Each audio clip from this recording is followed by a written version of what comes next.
The UFC weight divisions have a 10-pound difference between them.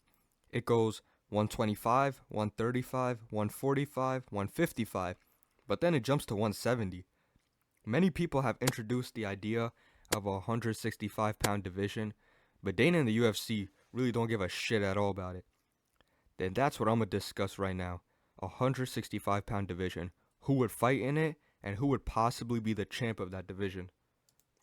Now, the whole basis of this division would be for fighters who are too big for lightweight, but too small for welterweight. Welterweights who are small for welterweight, but can't cut to lightweight.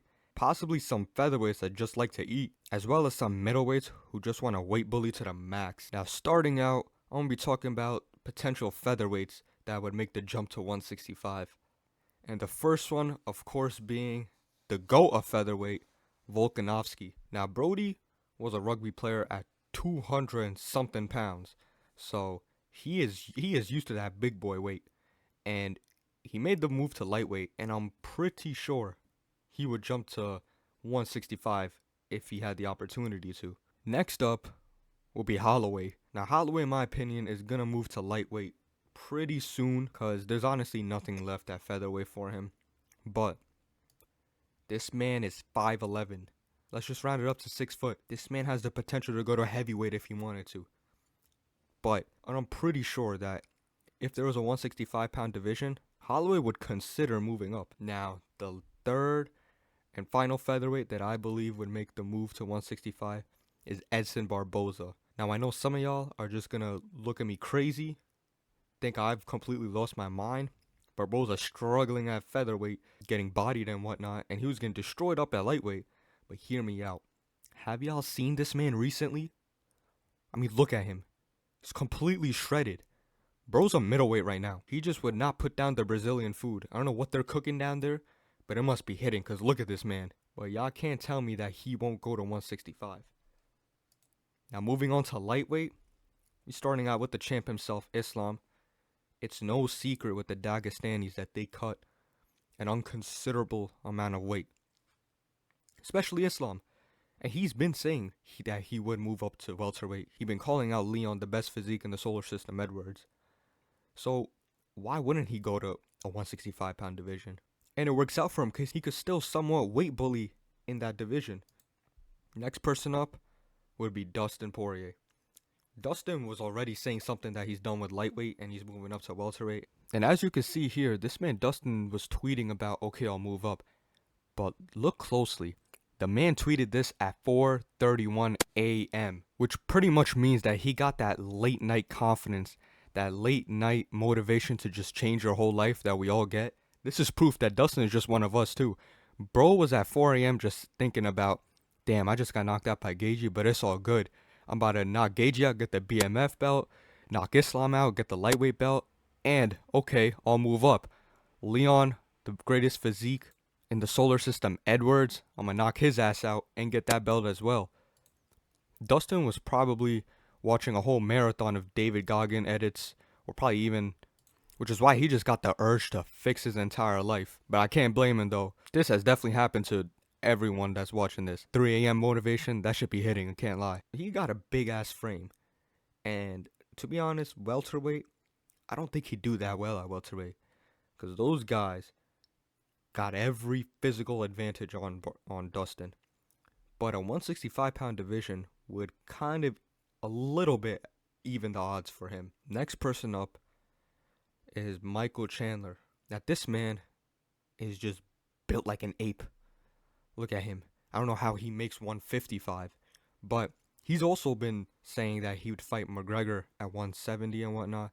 And 165 is like a tailor-made division for him, as he don't need to cut as much weight as he does, and he'll still be undersized, but he won't be too undersized. The next person up is Dan Hooker. Now Hooker, he's a big ass lightweight, and I know he's tired of cutting weight. He's in the later end of his career, and I know bro just wants to, eat and relax. So 165 is going to allow him to do that. And especially for him, it'll be kind of a new fresh start, because he tried a fresh start at featherweight, and Arnold Allen just completely. obliterated the man, sent that man back up to lightweight, and made him rebrand himself. Next lightweight up is Rafael dos Anjos. This man is an all-weight fighter. I'm pretty sure if he really wanted to, and if he was motivated enough, he would make the move to flyweight. I believe he would do that. This man is the definition of any fighter, any weight, any day. This man switches weight divisions every single fight. Every single fight, he's in a new weight class. And if the UFC was to introduce a new weight class, he would be the first one signing up for it. And this is a weight division tailor-made for him as well. Because lightweight, he's low-key kind of big for lightweight. And at welterweight, he's just way too small for welterweight. 165 is going to be the division for him. But now the last lightweight I want to mention is Jalen Turner. This man is way too big for lightweight. And I just feel like he don't really want to go to welterweight. So 165 would be perfect for him. Now he's pretty lanky. He loves to use his range, those lengthy kicks. And I believe at 165 he'll still be able to do that, while probably doing it potentially better, because he doesn't have to cut as much weight, and he won't be going up against true welterweights. Now we move on to the welterweight division. First up being Colby. Colby Covington doesn't cut a lot of weight as it is, and I feel like if he really wanted to cut a little bit more weight, he could make 165, and he would be a top contender for 165. Next person up is Burns. Gilbert Burns.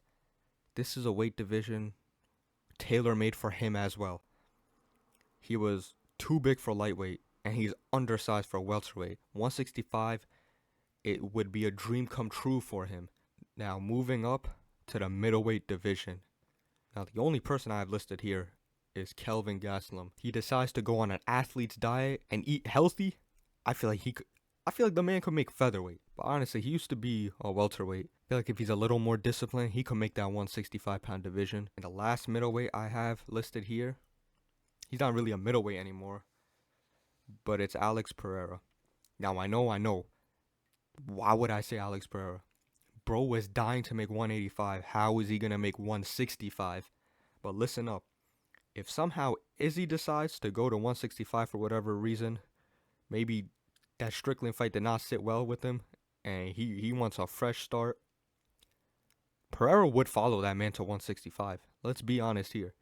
So there is potential that Alex Pereira would become a 165-pounder. Now, with all these fighters listed here, they're all elite fighters.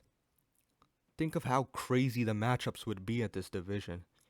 You could have Volk versus Colby Covington. Or you could have Chandler versus Gilbert Burns. And there's just so many matchups you could do. With every fighter I listed, I feel like it'll be very hard picking who would be the champion at this division. Now, of course, if Izzy decides to go here, Pereira would be champion. But if we're being honest, I would probably have to give it to Colby or Islam, honestly. But I also feel like that's a division where the belt would change hands pretty much every other week, because it's just so stacked with talent. But I genuinely think making a 165-pound division will be one of the best moves the UFC could possibly make. Not even for the fighters that are listed right now that we all know and love, but it would introduce new fighters, because I feel like there's a lot of unknown fighters out there that have this issue where they're too big for lightweight but too small for welterweight, or they just walk around that weight and they don't want to cut, or they don't want to go up against bigger guys. I feel like this would open up a whole new possibility of new talents, new fighters that are so elite, but we just don't know the name of them because they don't have an opportunity to compete at a weight that they feel comfortable at. But that'll wrap up this video on if the UFC created a 165-pound division, what it would possibly look like. Now make sure y'all like the video up, share, subscribe, all that. Like goal for this video is at least 3 likes. Tesla giveaway at 5 likes, you feel me? Who would you think would be the champion at 165 pounds? And who you possibly have as the top 5 at 165 pounds? Damn, son, where'd you find this?